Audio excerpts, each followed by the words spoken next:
G'day riders, this is Mr. Kiwi Rider. It's a stunner of a day here in Dunedin, New Zealand. Today, I'm going to show you all of the mods that I've done to my Low Rider ST. I finally got my bike to a stage where I've done most of the mods that I wanted to do. There's maybe one or two little ones still to go, like the mirrors, that sort of thing. But for the most part, this bike is set up perfectly for me. I've heightened the look of the bike using ape hangers and a tall sissy bar. So the bike now has quite a staunch, aggressive, oversized look to it in my mind. I'm really happy with it. The first mod I wanted to talk about was the Saddlemen Step-up Seat for Low Rider S and Low Rider ST. Saddlemen do an amazing job fitting their seats to the Harley-Davidson motorcycles. They are a premium seat builder, and it's no wonder when you look at the fit of the seats on these bikes. And of course, I would be absolutely remiss if I did not mention the brother Throttle Fiend Moto. Now, Throttle Fiend Moto, an American motovlogger, we connected over motovlogging, and he said to me, due to circumstances, that he had a Saddlemen Step-up Seat for the Low Rider ST that he wanted to send me. And of course, I was blown away by this. As you know, the motovlogging community is one of support and kinship, but to send a seat halfway around the world from the goodness of your own heart, I was just blown away. And this seat looks staggeringly good on the Low Rider ST. Beautifully comfortable. That step-up wedge shape keeps you on the seat. I couldn't be happier with it. So of course, logically, after fitting the Saddlemen seat, the next thing I needed was some rear passenger pegs. So I took care of those. I fitted those myself. They're just Harley-Davidson rear passenger pegs, an easy fit to the Low Rider ST. The next thing I wanted for longer journeys and also when carrying a passenger was to have a sissy bar. Now, I've actually told the story of my sissy bar in a full vlog, and I'll put the link below. I found the Viking Bags 25-inch sissy bar for Low Rider S. It's called the Ironborn Blade. It's 25 inches high, and it fits perfectly on the Low Rider S and the Low Rider ST.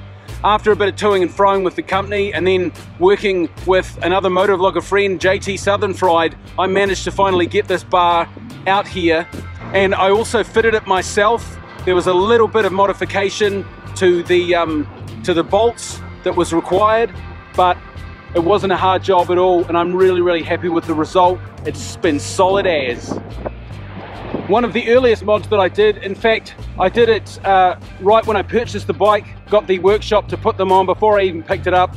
Heated hand grips. Here in Dunedin in New Zealand, we have cold weather. Big thick gloves, heated hand grips, keeps me a very happy man. And also one of the other very early mods that I did was to put forward controls on this Low Rider ST.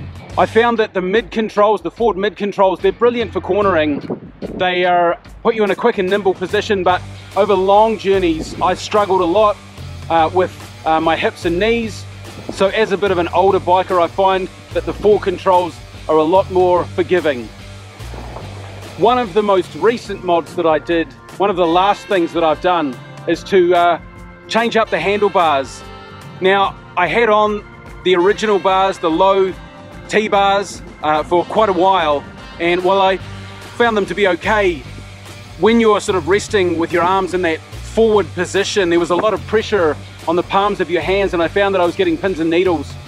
On my previous bike, the Street Bob, I had 14-inch Apes on there, which brought my hands up to a position where they're in line with my shoulders, and I found that that's a very comfortable position to ride in, especially over long distances. On the Street Bob that I previously had, I had Wild 1-Inch Chubby Apes, and they were 14 inches.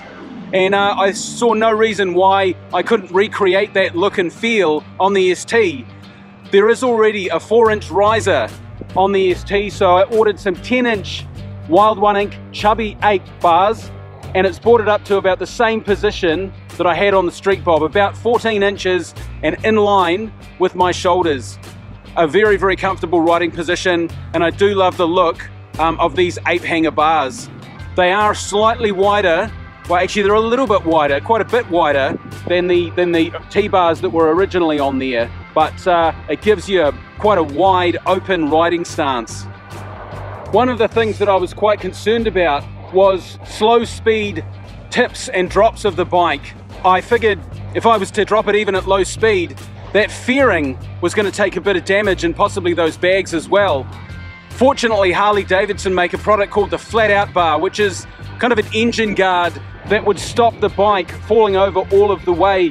It would also help stop you getting trapped, your leg trapped under the bike.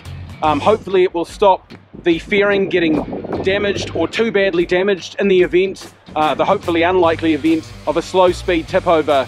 I understand that at high speed it's not going to make bugger all difference, it's just going to bend and break just like the rest of the bike, but I'm really happy with the fitment and the look of this Flat Out Bar.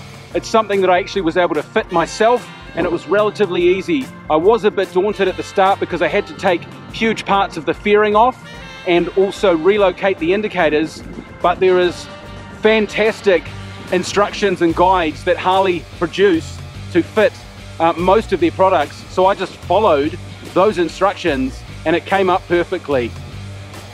Quite early on in my journey with this ST, money was a little bit tight, so I had to get a little bit creative, and I cut the baffles out of the original pipes. If you're interested in seeing how to do that, I also did a vlog on that, so I'll post a link. When I was a bit more financial, I was actually able to get some Eliminator slip-on pipes by Vance and Hines. They're really easy to fit, they're really good looking, they fit in beautifully with the black of the ST, and the sound, well, it just creates that delicate sound of thunder that we love as Harley-Davidson riders.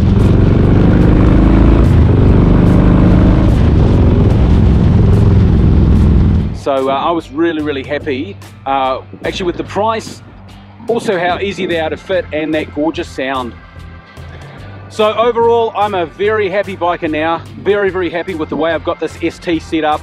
I love this bike. I've done nothing to the engine, but straight out of the box, this bike performs. Tell me in the comments, if you ride an ST or even a Low Rider S, what are some of your favorite mods that you've added to your bike? As I say, I've been Mr. Kiwi Rider. If you've enjoyed this content, if you like a New Zealand perspective to Harley-Davidson riding, please do consider subscribing. Hit the like button, hit the bell icon to get notified whenever I release a video. Thank you so much for watching. I hope I've entertained you.